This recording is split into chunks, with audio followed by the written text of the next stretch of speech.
Bueno, vamos a continuar con el tema que vimos el culto pasado. Aunque esto no es un seminario en sí mismo, ¿ya? Sino que simplemente estamos viendo un tema y obviamente falta tiempo para poder verlo de una manera profunda. Yo trato de no dar estos temas, ¿cierto?, con tanta profundidad para evitar, ¿cierto?, que las personas se entusiasmen por cosas que no se deberían de entusiasmar, ¿cierto? El tema de los últimos tiempos, ¿cierto?, cómo van a ser las cosas y qué va a pasar, etcétera, etcétera. Sino más bien yo trato siempre de enfocar estos temas en el enfoque que Dios le da, que es en la condición que Él desea que estemos nosotros.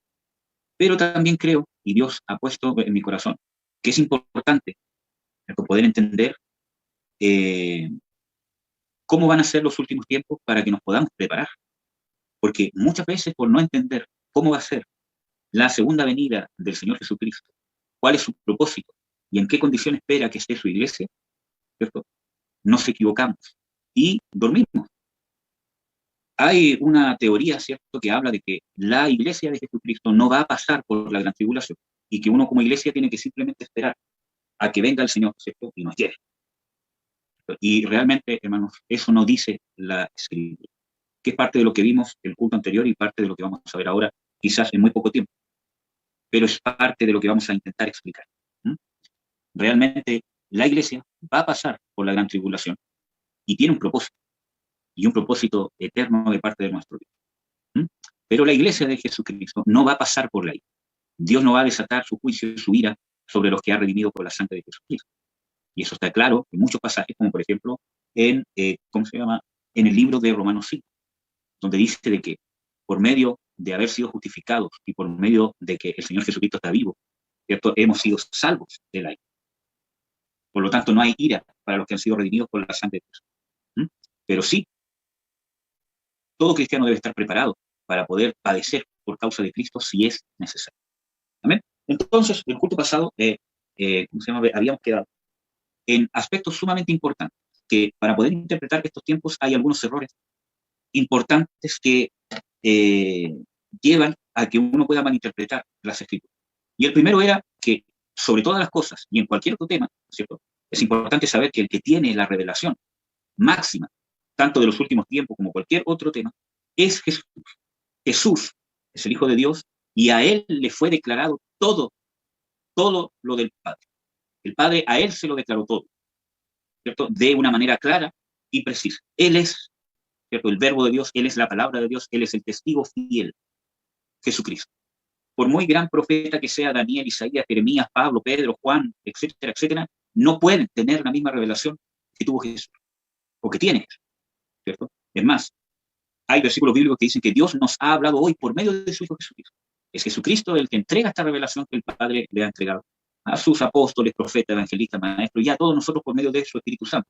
Pero la revelación principal es de Jesucristo. Jesucristo es el único profeta, apóstol, maestro, etcétera, etcétera, que no tenía el problema, ¿cierto?, de poder comprender las cosas a cabalidad, tanto en el tiempo eterno de Dios y trasladarla al tiempo cronológico de Dios. Por lo tanto, es el único que nos puede dar un orden exacto de cómo van a ser las cosas. Y además es el único, ¿cierto?, que nos va a dar una señal clara de cuáles son las prioridades de Dios y qué es lo que Dios dice.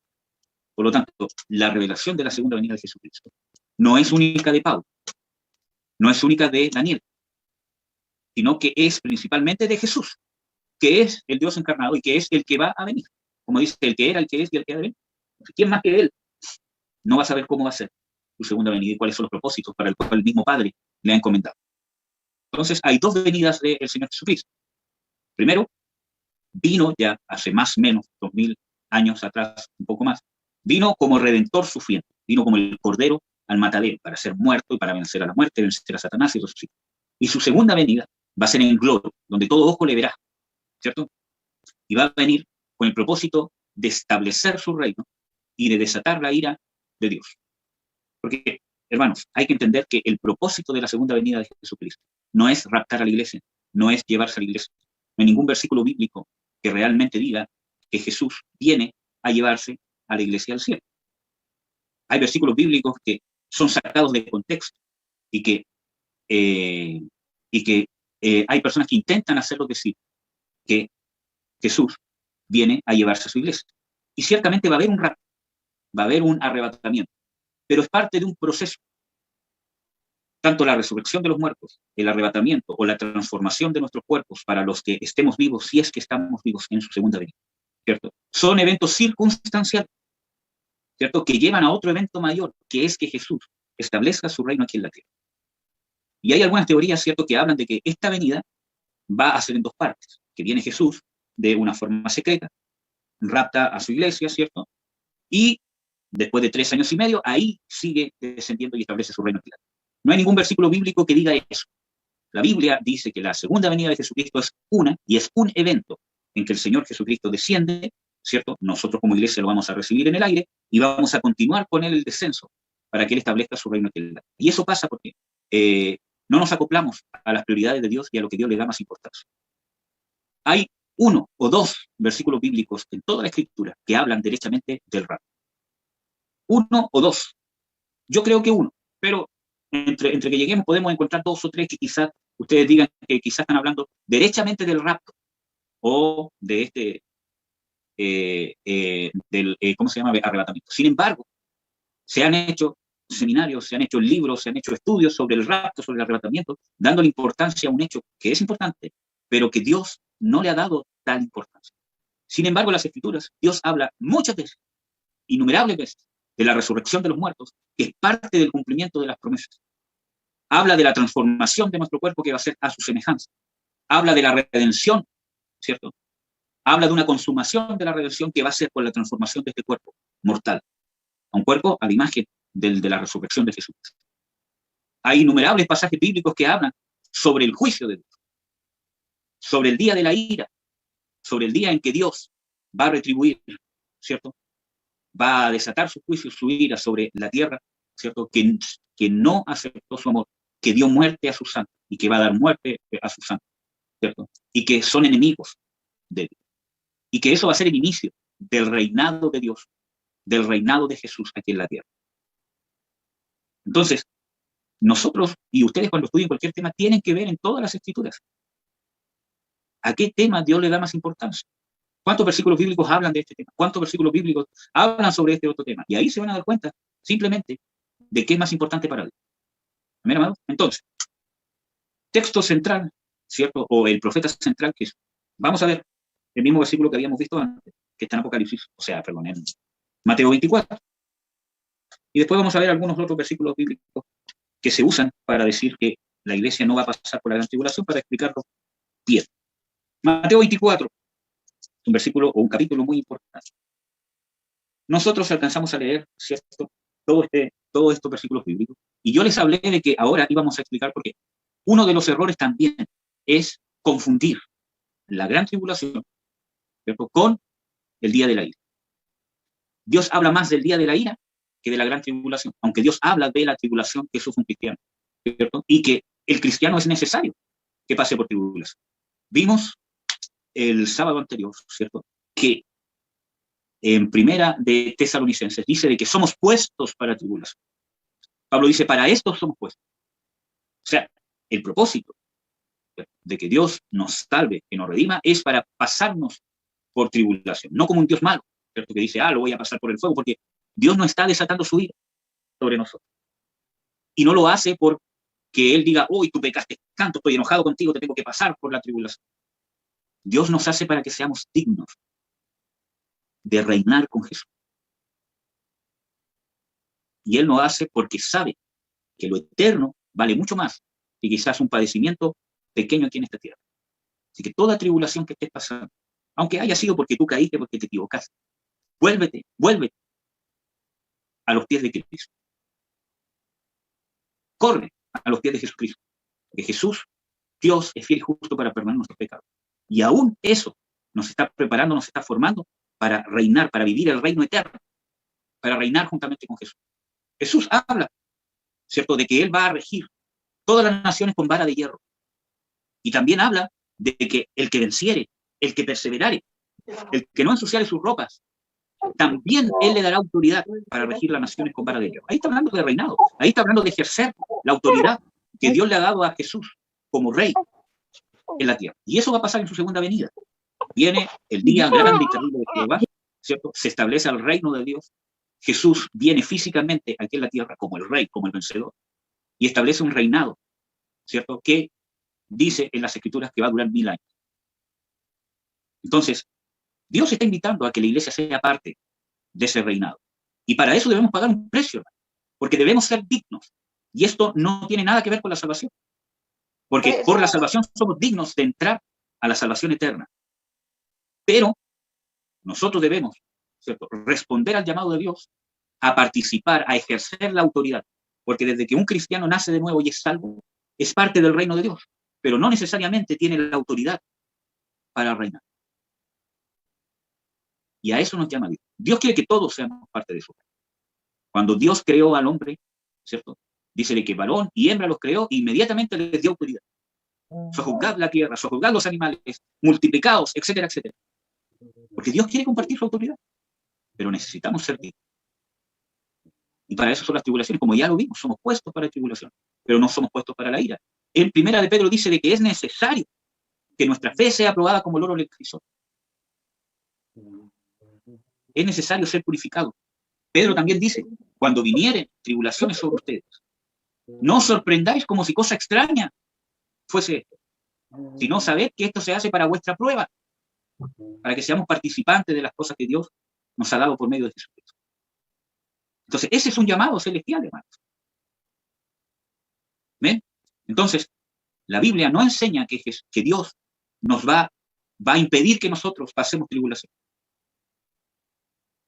Es más, ¿de dónde sacó Dios a los 3 siervos de Dios que fueron echados en el horno de fuego?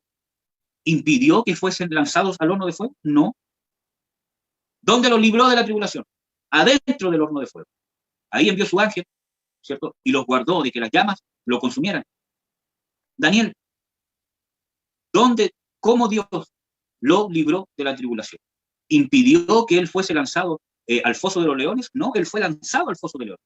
Y en medio de esa tribulación, ahí lo libró. ¿Cuánto más con nosotros, hermano? Entonces, vamos a leer. Mateo 24. Vamos a ver, desde el versículo 26. Así que si os dijeren, he aquí, en el desierto está, no salgáis, he aquí las cámaras, no creáis. Porque como el relámpago que sale del oriente y se muestra hasta el occidente, así será también la venida del Hijo del Hombre. Y aquí hay muchos que dicen de que esta venida va a ser una venida secreta, que son dos cosas diferentes. Y Jesús viene, rapta a la iglesia, ¿cierto? Y después viene. Eso no lo dice la Biblia. Aquí dice Jesús que cuando Él venga, será como el relámpago, o sea, será una venida súbita. Porque, bueno, yo creo que todos ustedes saben de que un relámpago, la luz, ¿cierto?, es más rápida que el sonido. Y siempre primero cae el rayo y después viene el trueno. ¿Por qué? Porque es muy rápido. Así dice que va a ser la segunda venida del Hijo del Hombre. No solamente que va a ser súbito, sino que aquí mismo dice que se verá, que será visible. Como el relámpago sale del oriente y se muestra hasta el occidente, así será también la venida del Hijo del Hombre. No va a ser una venida secreta. Entonces, tenemos que descubrir a los otros profetas o apóstoles, ¿cierto? Tenemos que descifrar sus profecías por medio de lo que Jesús ha establecido. Jesús es el profeta principal, amado. No hay otro que tenga mayor revelación que Jesús, ni mayor entendimiento para ordenar bien, en el orden correcto, los últimos tiempos. Dice, porque donde quiera que estuviera el cuerpo muerto, allí se juntarán las almas. Y aquí hace referencia a un hecho que dice en Apocalipsis 19. Esto está hablando de la ira de Dios. Donde estuviese el cuerpo muerto, allí se juntarán las almas. ¿Por qué? Porque cuando venga el Señor Jesucristo, ¿cierto?, el falso profeta, la bestia, el anticristo, ¿cierto?, van a pelear junto con todas las personas que no se quieren someter a Dios en contra de Jesucristo cuando venga, y Jesucristo los va a vencer. Y ahí justamente dice este mismo texto: venid, aves del cielo, y comed carne de reyes, porque el Señor Jesucristo los va a derrotar, ¿cierto? Y ahí hace esta referencia: donde estuviese el cuerpo muerto, allí se juntarán las almas. Entonces está hablando de que uno de los propósitos de su segunda venida es desatar la ira de Dios, que es parte de los versículos que vamos a ver. Dice, y luego, después de la aflicción de aquellos días, el sol se oscurecerá, y la luna no dará su resplandor, y las estrellas del cielo y las virtudes de los cielos serán conmovidas. Entonces, aquí da un hecho, una señal. Después de aquellos días de tribulación, después de la tribulación, el sol se oscurecerá, la luna no dará su resplandor, las estrellas serán conmovidas. Gran tribulación, y viene esta señal. Por medio de esta señal nosotros podemos entender y establecer un orden. Gran tribulación, después viene la señal. Aquí está claro, no hay cómo confundirse. Después de la tribulación vendrá esta señal. Vamos a ver qué dice Hechos 2:20. Pedro también habla de esto, que hace alusión a una profecía que está en el libro de Joel.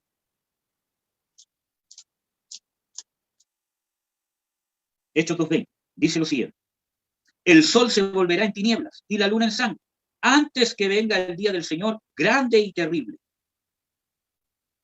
Jesús dice que después de la gran tribulación de aquellos días vendrá esta señal en el sol, en la luna y las estrellas. Y Pedro, haciendo alusión a lo que está escrito en el profeta Joel, dice de que después de esta señal vendrá el día grande y terrible de Jehová. ¿Será la gran tribulación y el día de la ira el mismo evento? Imposible. Jesús dice que antes de esta señal es la gran tribulación. Y la misma escritura dice que después de esta señal es el día de la ira.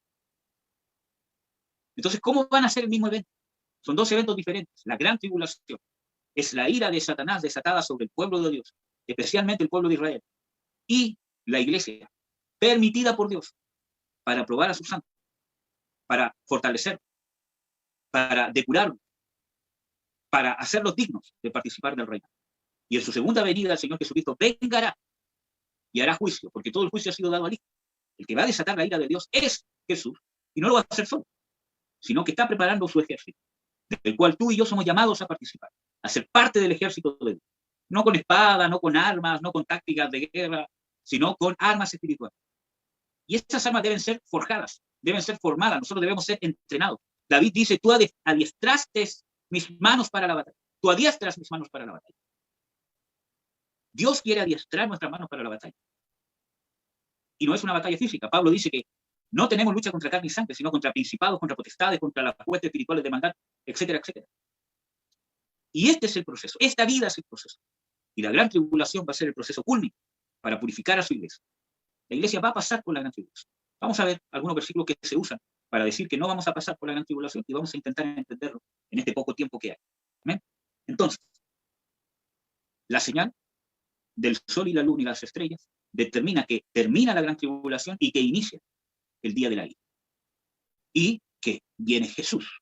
Con esta señal anuncia que viene Jesús, porque dice en Mateo 24:30, entonces se mostrará la señal del Hijo del Hombre en el cielo, y entonces lamentarán todas las tribus de la tierra, y verán al Hijo del Hombre que vendrá sobre las nubes del cielo con grande poder y gloria, y enviará a sus ángeles con gran voz de trompeta, y juntarán sus escogidos de los cuatro vientos, de un cabo del cielo hasta el otro.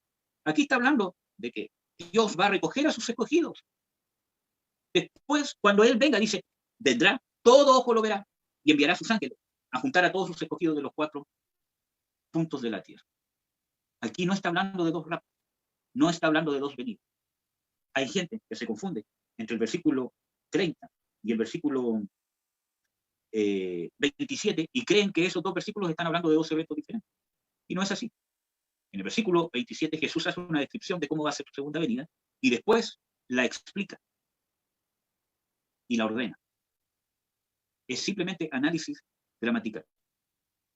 Amados, vamos a seguir. ¿Ya? Ahora, ¿cuál es el problema con esto? Que la gente se espanta. ¿Cómo Dios va a ser tan malo? Y no es así, hermano. No es así.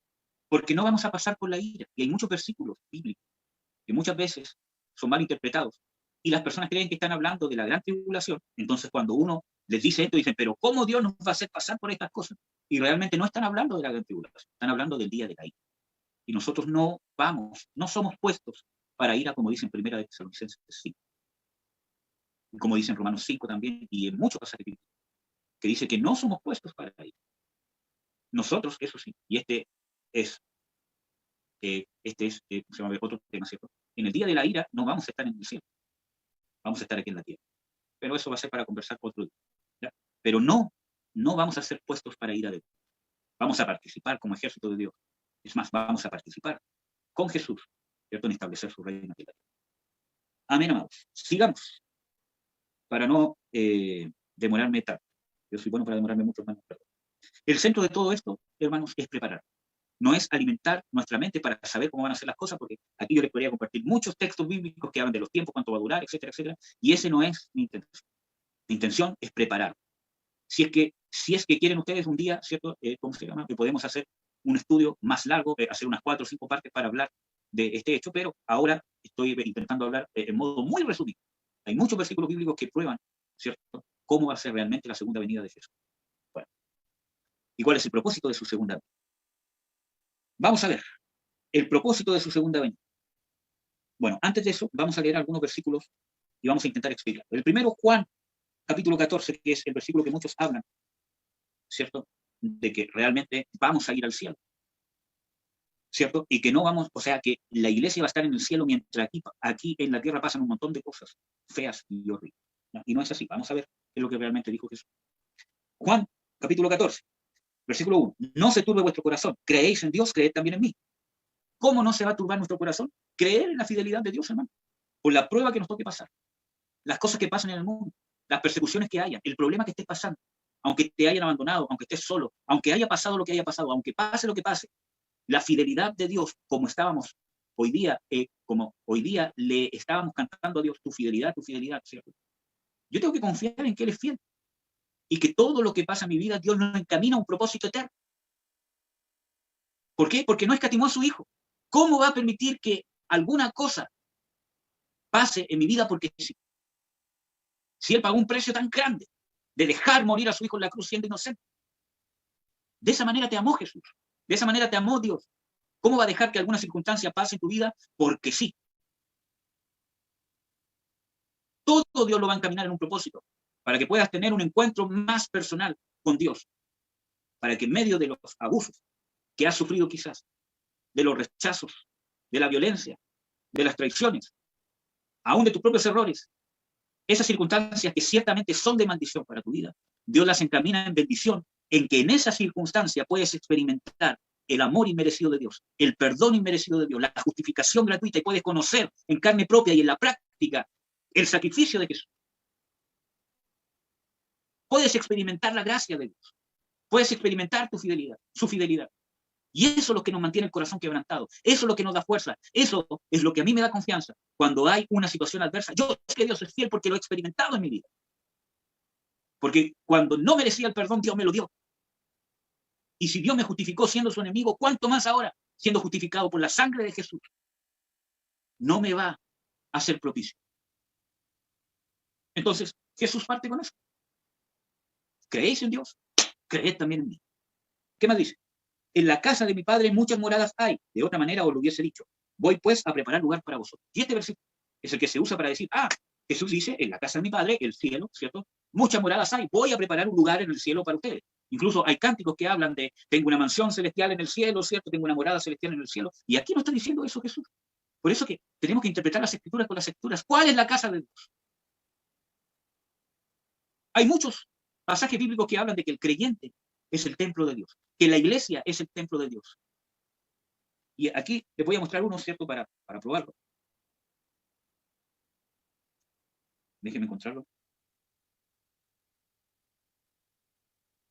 A ver si me ayuda alguien. Donde dice de que la iglesia, creo que está en 1 Timoteo o en 2 Timoteo, donde habla de que la iglesia también es baluarte de la verdad.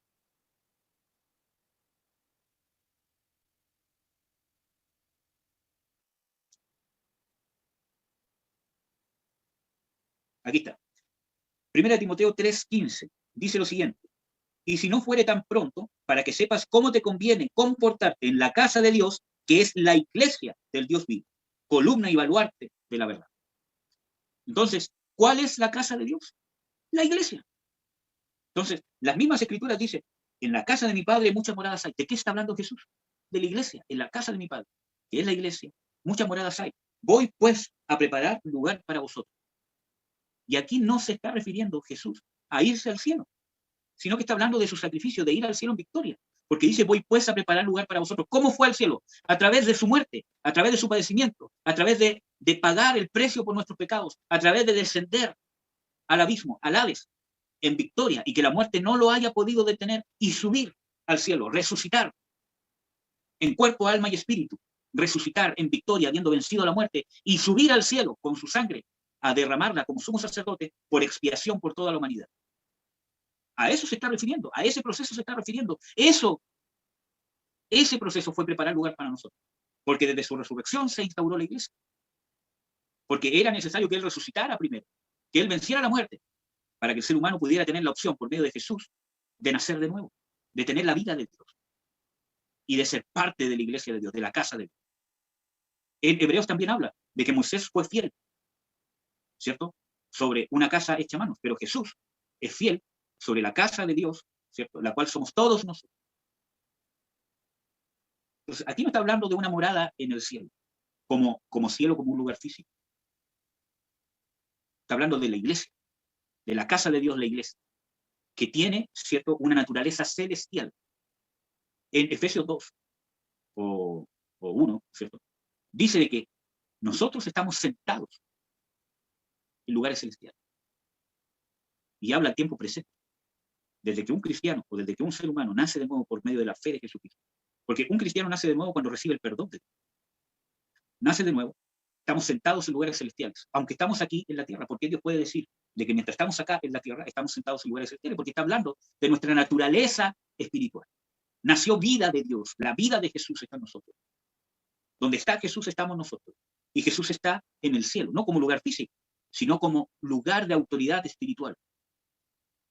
Y ahí estamos nosotros, por medio de la nueva vida que nos dio. ¿Ya? Sigamos. Voy pues a preparar lugar para vosotros. Está hablando de la instauración de la iglesia.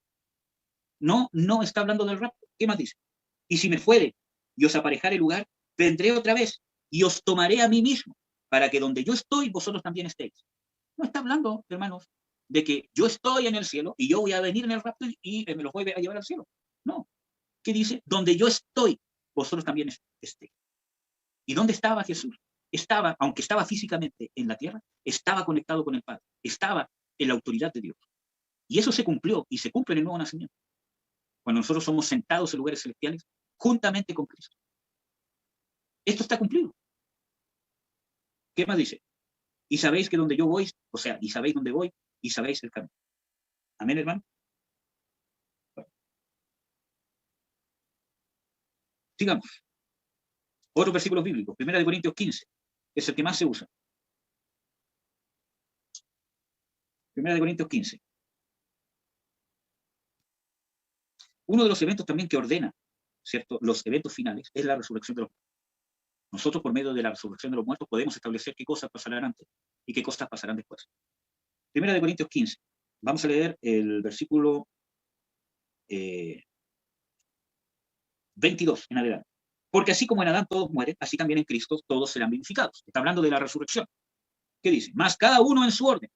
Cristo las primicias, luego los que son de Cristo en su venida, luego el fin, cuando entregará el reino al Dios y al Padre, cuando habrá quitado todo imperio y toda potencia y potestad. Porque es menester que Él reine hasta poner a todos sus enemigos debajo de sus pies, y el postrer enemigo que será deshecho será la muerte. No hay tiempo para poder ver todos los versículos bíblicos que complementan esto, especialmente en Apocalipsis y las cosas que el mismo Señor Jesucristo dice. Pero aquí está hablando de un orden de la resurrección.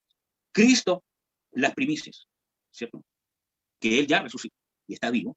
Luego los que son de Cristo en su venida. ¿Cuándo va a ser la resurrección de los muertos?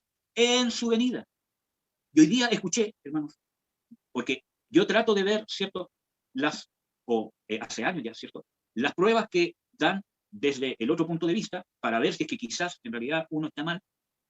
Mire, y Dios sabe que con un corazón sincero, para poder, o con un corazón abierto, ¿cierto?, he intentado, ¿cierto?, encontrar bíblicamente alguna prueba de que Jesús viene antes de la gran tribulación, ¿cierto? Pero no es así. La resurrección de los muertos va a ser en su venida. Y hay algunos que dicen que van a haber dos resurrecciones más, que son los de Cristo, que van a resucitar en su venida, y después, supuestamente, de la gran tribulación, van a resucitar todos los muertos del Antiguo Testamento. Y eso no lo dice la Escritura en ninguna parte. Aquí dice Cristo, las primicias y los que son de Cristo. Los santos profetas que han muerto en el Antiguo Testamento son de Cristo. Jesús descendió al Hades, se llevó cautiva la cautividad, y todos los que murieron en el Antiguo Testamento creyendo en el Mesías, murieron en Cristo Jesús. Por eso que dice que Jesús fue a predicar, ¿cierto?, a las partes más bajas de la tierra. Ahí están todos los santos que han muerto en Cristo Jesús. Desde el Antiguo Testamento hasta hoy, ¿cierto?, están en el cielo. Mire, Cristo habla de una parábola del rico y Lázaro, donde da a entender, ¿cierto?, que hay un lugar que es llamado el seno de Abraham, y otro lugar que es el infierno, o el Hades. Pero ese seno de Abraham fue vaciado por Jesús. ¿Por qué? Porque Jesús, cuando venga a su segunda venida, va a venir con todos sus santos desde el cielo, y sus santos, los espíritus y el alma de los que están con Cristo, van a descender, van a tomar su cuerpo, van a resucitar en un cuerpo glorificado, y nosotros al mismo tiempo vamos a ser transformados, o los que estén vivos, ¿cierto?, van a ser transformados, y vamos a recibir al Señor en el aire para acompañarlo en su descenso a establecer el reino de Dios aquí en la tierra, para empezar desatando la ira de Dios. Bueno, sigamos. Luego el fin, cuando entregará el reino a Dios y Padre, cuando habrá quitado todo imperio y toda potencia y potestad. Porque es necesario que él reine hasta que todos sus enemigos estén debajo de sus pies, y el postrer enemigo que será deshecho será la muerte. Y esto pasa después de los 1000 años del reinado de Jesús. ¿Por qué? Porque dice de que uno de los últimos que van a ser echados en el lago de fuego y azufre es el diablo, la muerte y el Hades. Eso lo pueden leer en el libro de Apocalipsis. Bueno, sigamos. Entonces, vamos a leer ahora los versículos de 1 de Corintios 15, 51 a 53, que son los usados para hablar sobre el arrebatamiento. Leamos. Vamos a leer del versículo 50. Del versículo 5. Esto digo, hermanos, que la carne y la sangre no pueden heredar el reino de Dios, ni la corrupción heredar la incorrupción. He aquí os digo un misterio. Todos ciertamente no dormiremos, aquí está hablando de la muerte, no dormiremos, mas todos seremos transformados. Aquí está hablando de que muchos, ¿cierto?, no van a alcanzar a morir, sino que vivos van a ver cómo el Señor Jesucristo viene. ¿Ya? En un momento, en un abrir y cerrar de ojo, a la final trompeta, porque se tocará la trompeta, y los muertos serán levantados sin corrupción, y nosotros seremos transformados. Y aquí está lo que les explicaba, ¿cierto? Que en ese momento van a resucitar y nosotros vamos a ser transformados. Porque es necesario que todo lo corruptible sea vestido de incorrupción y esto mortal sea vestido de inmortalidad. Si ustedes leen los versículos que anteceden a esto, se van a dar cuenta, si hacen un análisis, hermano, de cuál es el meollo del asunto que Pablo está hablando. El tema principal que está hablando Pablo es de la resurrección, no del rapto. Está hablando de la segunda venida de Cristo, dándole énfasis a la resurrección y la transformación de nuestro cuerpo. A eso le está dando, porque esa es la promesa, la redención completa. Hemos nacido de nuevo en nuestro espíritu. Nuestro espíritu está influenciando sobre nuestra alma y aún puede influenciar sobre nuestro cuerpo. Pero va a llegar un momento donde nuestra redención va a ser completa y ya no vamos a tener esta naturaleza carnal y pecaminosa y nuestro cuerpo va a ser transformado o resucitado a la semejanza del cuerpo de la gloria de Dios. Sigamos. Y cuando esto corruptible fuere vestido de incorrupción y esto mortal fuere vestido de inmortalidad, entonces se efectuará la palabra que está escrita, se olvida la muerte en victoria. ¿Dónde está, oh muerte, tu aguijón, etcétera, etcétera? Y quiero hacer hincapié, ¿cierto?, en el versículo 58. Así que, hermanos míos amados, estar firmes y constantes, creciendo en la obra del Señor, siempre, sabiendo que nuestro trabajo en el Señor no es en vano. Ese es el meollo del asunto, que el mismo Señor Jesucristo lo da, y Pablo también lo da porque es un siervo de Dios. Que nos preparemos. ¿En qué condición tiene que estar el creyente para la segunda venida de Jesucristo? Para que entienda que hay una promesa de redención, que hay una promesa de transformación, que todo lo que está pasando en tu vida no es en vano. Que si tú lo tomas realmente con fe, con humildad, con un corazón contrito y humillado y un corazón enseñable, un corazón corregible, todo Dios lo va a transformar para bien, tanto aquí como para un bien eterno, para que puedas participar del reinado de Jesús. Estamos hablando de palabras mayores que muchas veces no alcanzamos a entender y por eso que nos desesperamos. Dios nos está haciendo partícipes de un reinado celestial y eterno. Nos está haciendo partícipes de su gloria.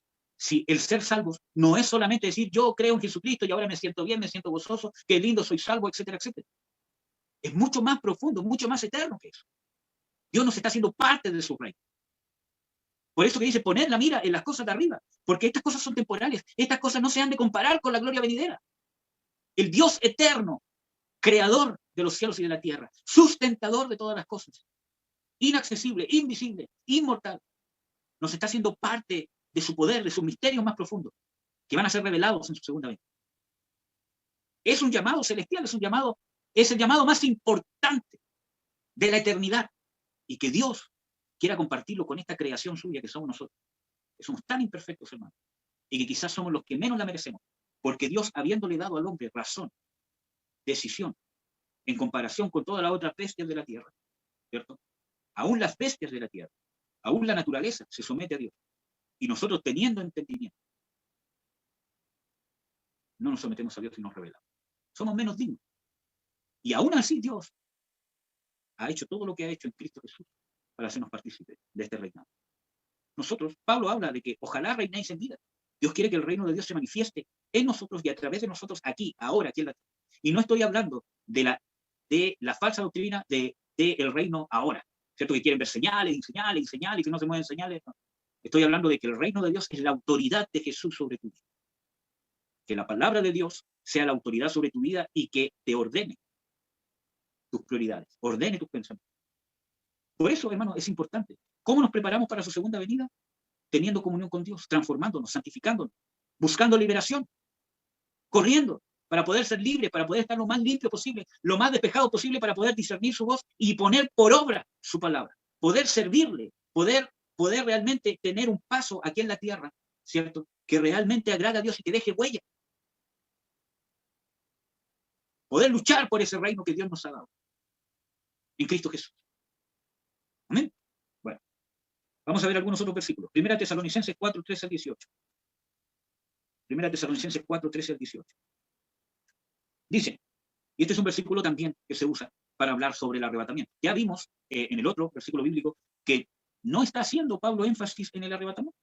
Está haciendo énfasis en la resurrección, en la promesa que ganó Jesucristo en su resurrección para nosotros y en el establecimiento de su reino. Vamos a ver. Primera Tesalonicenses 4:3 dice, tampoco, hermanos, queremos que ignoréis acerca de los que duermen, que no os entristezcáis como los otros que no tienen esperanza. Porque si creemos que Jesús murió y resucitó, así también traerá Dios con él a los que durmieron en Jesús. También está hablando de la resurrección como tema principal. Sigamos. Dice, por lo cual os decimos esto en palabra del Señor, que nosotros que vivimos, que habremos quedado hasta la venida del Señor, no seremos primeros a los que durmieron. Porque el mismo Señor, con aclamación, con voz de arcángel y con trompeta de Dios, descenderá del cielo y los muertos en Cristo resucitarán primero.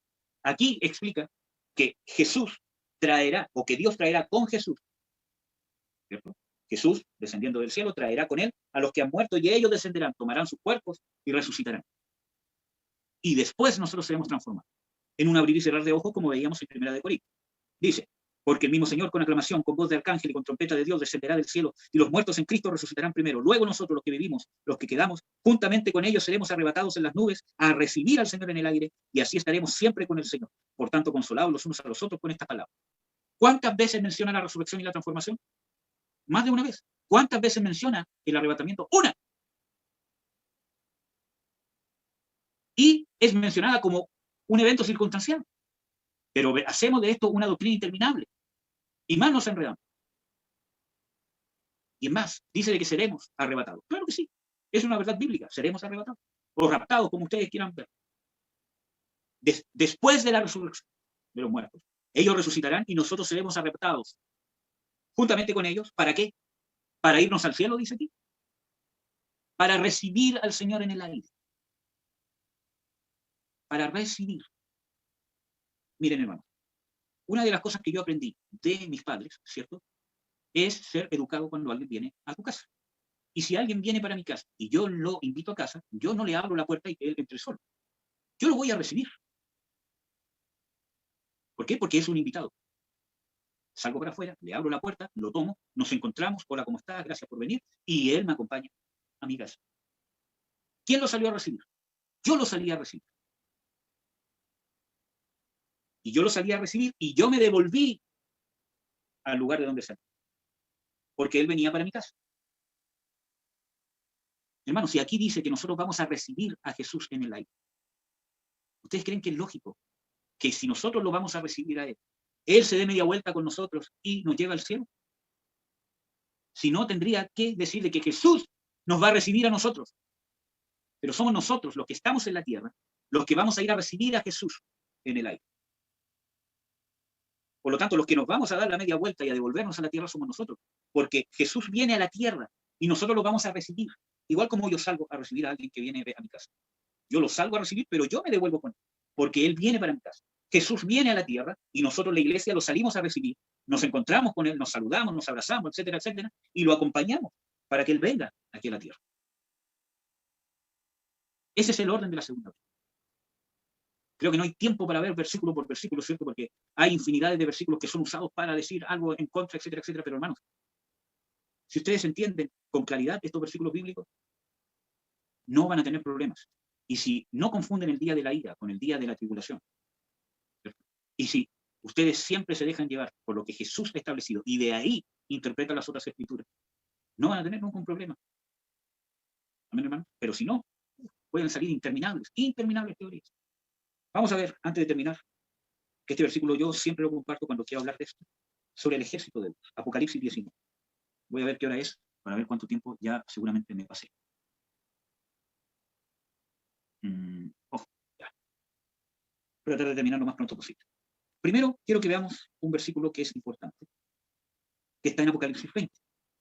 Dice, aquí está hablando de, bueno, vamos a empezar a leer desde el capítulo 19, desde el versículo 11. Dice, y vi el cielo abierto, y he aquí un caballo blanco, y el que estaba sentado en él era llamado Fiel y Verdadero, el cual con justicia juzga y pelea. Y sus ojos eran como llama de fuego, y había en su cabeza muchas diademas, y tenía un nombre escrito que ninguno entendía, sino solo él mismo. Y estaba vestido de una ropa teñida en sangre, y su nombre es llamado el Verbo de Dios. Aquí está hablando de Jesús. Vi el cielo abierto y a Jesús, que venía. Y vi el cielo abierto, y aquí un caballo blanco, y el que estaba sentado, etcétera, etcétera, que juzga y pelea, él estaba venido. ¿Y qué dice? Y los ejércitos que están en el cielo le seguían en caballos blancos, vestidos de lino finísimo, blanco y limpio. Hermanos, ahí no está hablando de ángeles. Porque hay muchas personas que dicen, sus ejércitos son sus ángeles, porque el Salmo dice esto, ¿cierto? Dice que son sus ejércitos. Aquí está hablando, amados, de la iglesia, de los escogidos de Dios. Porque dice de que estaban vestidos de lino finísimo, blanco y limpio. Y en el mismo Apocalipsis, en los primeros capítulos, habla de que la iglesia es la que se tiene que vestir con ropas blancas, limpias y resplandecientes, si persevera hasta el fin. Es más, Jesús dice, comprad de mí oro refinado, ropas blancas, etcétera, etcétera. Y habla de que hay muchos que no han ensuciado sus ropas, y yo le daré ropas blancas para que anden conmigo porque son dignos. Entonces no está hablando de ángeles, aunque Jesús sí va a venir con ángeles. Pero principalmente está hablando de su ejército, que somos nosotros, su iglesia, tú y yo, aunque tú digas, pero ¿cómo yo aquí, allá, si lloro todo el rato, si aquí, si apenas me conecto, no tengo idea? Porque no depende de cosas humanas, depende de lo que Dios ha hecho en tu vida. Dios te ha dado nueva vida, Dios te encontró.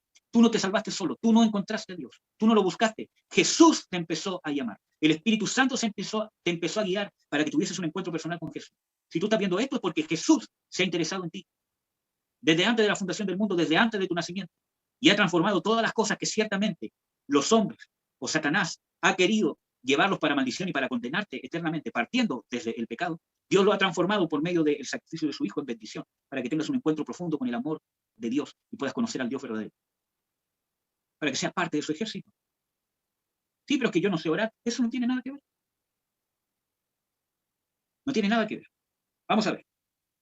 Sigamos. En el versículo 15 dice, y de su boca, está hablando de Jesús en su segunda venida, y de su boca sale una espada aguda para herir con ella a las gentes, y los regirá con vara de hierro, y él pisa el lagar del vino del furor y de la ira del Dios Todopoderoso. ¿Quién pisa el lagar de la ira de Dios? ¿Quién desata la ira de Dios aquí en la tierra? Jesús. Y ya hay versículos bíblicos que hablan de la ira del Cordero, que en la final trompeta, ¿cierto? O en la séptima trompeta, ¿cierto? Los moradores de la tierra se esconderán en las peñas y dirán, no, porque temerán a la ira del Cordero. ¿Amén? Bueno, sigamos. Versículo 16. Y en su vestidura y en el muslo tiene escrito este nombre, Rey de Reyes y Señor de Señores. Aquí está haciendo énfasis a que Él viene como Rey, viene a establecer el reino. ¿Y cómo parte? Desatando la ira de Dios, el juicio de Dios, venciendo a los enemigos de Dios, que no se han querido someter o que no han querido recibir el amor de Dios, porque acuérdense que en Juan 3, ¿cierto? Dice de que esta es la condenación, que vino la luz a este mundo y los hombres amaron más las tinieblas y no quisieron venir a la luz para ser salvos. Ahí está la condenación.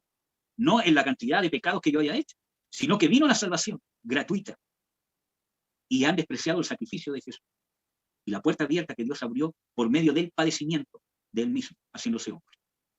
Y que teniendo la puerta abierta para que sus pecados sean lavados, no lo quisieron porque amaron más las tinieblas. Esa es la condenación. Amén. Bueno. Versículo 17. Y vi un ángel que estaba en el sol y clamó con gran voz diciendo a todas las aves que volaban por medio del cielo, venid y congregaos a la cena del gran Dios, para que comáis carne de reyes y de capitanes, y carne de fuertes, y carne de caballos, y de los que están sentados sobre ellos, y carne de todos, libres y siervos, de pequeños y de grandes. Y vi la bestia, y los reyes de la tierra y sus ejércitos, congregados para hacer guerra contra el que estaba sentado sobre el caballo, y contra su ejército. Entonces, ¿cómo Jesús va a venir antes de la gran tribulación? Si se supone que Jesús viene a destruir a la bestia y al falso profeta, y que ellos van a congregar a los reyes de la tierra para hacer guerra contra Jesús. ¿Cómo va a venir antes?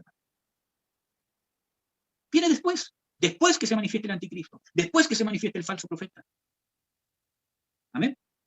Sigamos. Y la bestia fue presa, y con ella el falso profeta, que había hecho las señales delante de ella, con las cuales había engañado a los que tomaron la señal de la bestia y habían adorado su imagen. Estos dos fueron lanzados vivos dentro de un lago de fuego ardiendo de azufre, y los otros fueron muertos con la espada que salía de la boca del que estaba sentado sobre el caballo, y todas las aves fueron hartas de las carnes de él. Aquí se cumple la profecía que leímos en Apocalipsis, o sea, que leímos en Mateo 24, que el Señor Jesucristo dice que en su venida, donde estuviese el cuerpo muerto, ahí estará la sangre. Está hablando de esto, de que Jesús, lo primero que va a hacer en su segunda venida, es desatar la ira de Dios, vencer a la bestia, el falso profeta, ¿cierto?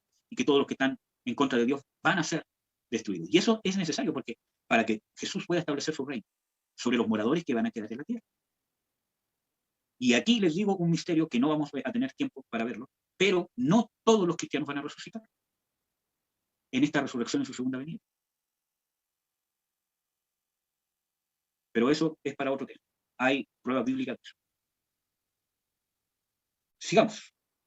El versículo 20, después de esto dice, y vi un ángel que descendió del cielo, ¿cierto?, con la llave del abismo y una grande cadena en su mano, y prendió al dragón, aquella serpiente antigua que es el diablo y Satanás, y lo ató por 1000 años, y lo arrojó al abismo y lo encerró y selló sobre él, porque no engañe más a las naciones hasta que 1000 años sean cumplidos, y después de esto es necesario que sea desatado un poco de tiempo. Inmediatamente cuando viene Cristo, desata la ira de Dios, destruye a los enemigos de Dios, ¿cierto? Satanás es atado y se establece un tiempo de 1000 años, que es el reinado milenial de Jesús. Versículo 4. Y vi tronos, y se sentaron sobre ellos, y les fue dado juicio. Y vi las almas de los degollados por el testimonio de Jesús y por la palabra de Dios, y que no habían adorado a la bestia ni a su imagen, y que recibieron la señal en sus frentes ni en sus manos, y vivieron y reinaron con Cristo 1000 años.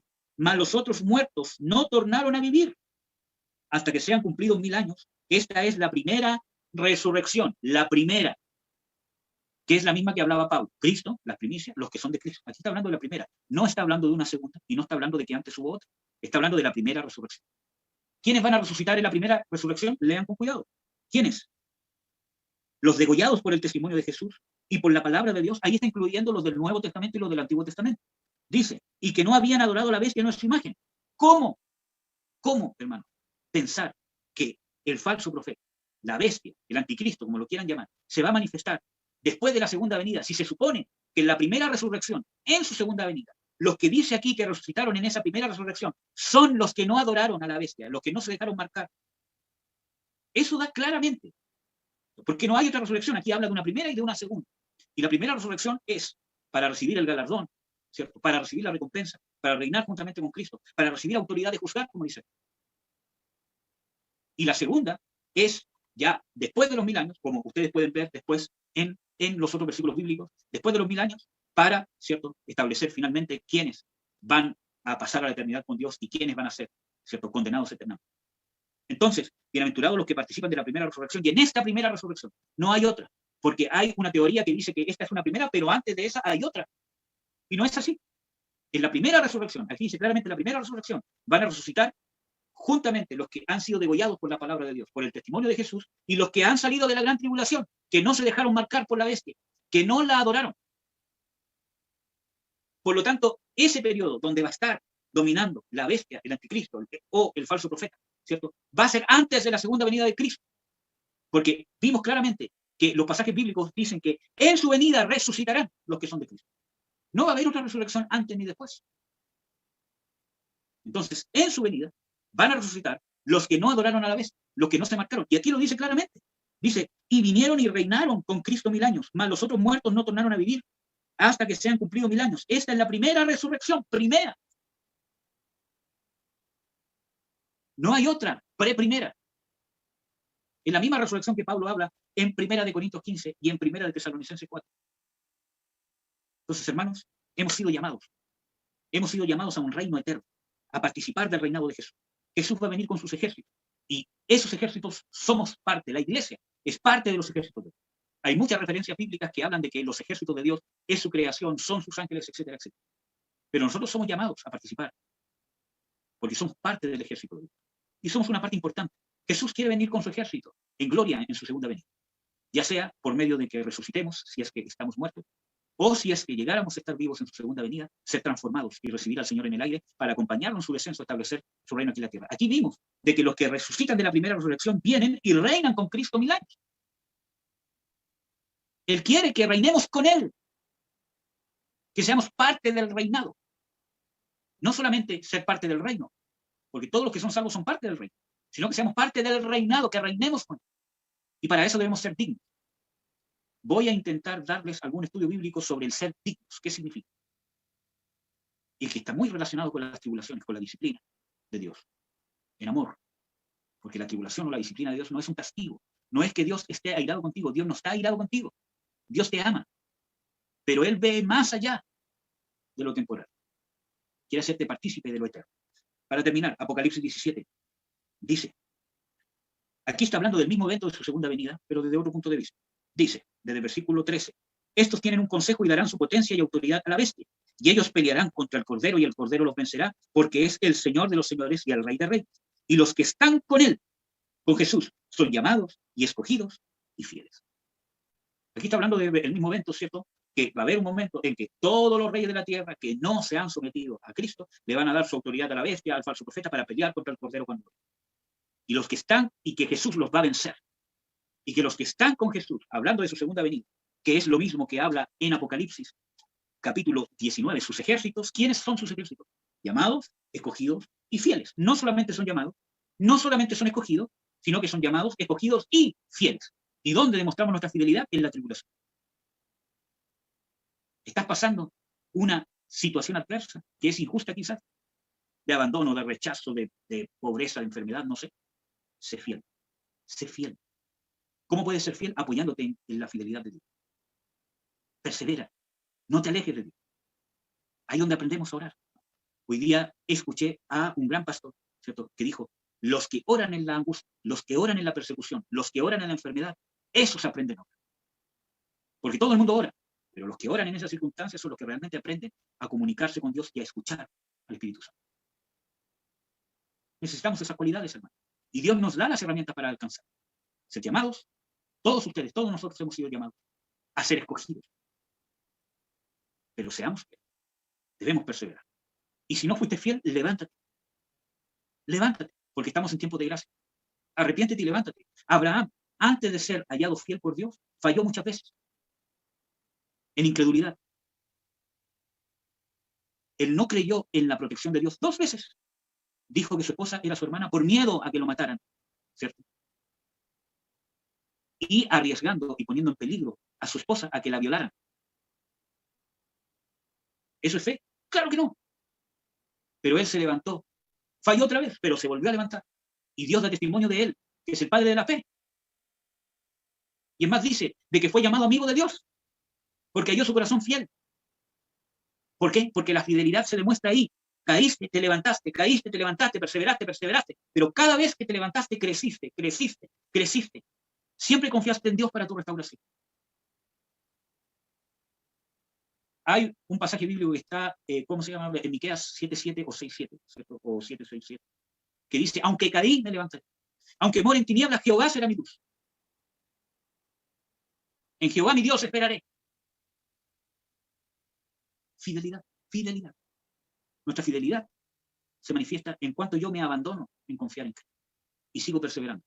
Y no le doy vuelta a la espalda. Pero es que caí, persevera, levántate. Pero es que cayó otra vez, levántate. Pero que nunca, nunca te apartes de Jesús. A tropezaderos, pero entra. Pero es que cuesta, pero entra.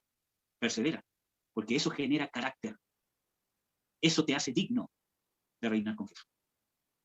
No depende si oras bonito, si predicas. Depende de lo que está aquí adentro. De lo que Dios hace en tu corazón. De lo que tú dejas que Dios haga en tu interior. Y eso se va a expresar hacia afuera. A eso hemos sido llamados, hermanos y amados.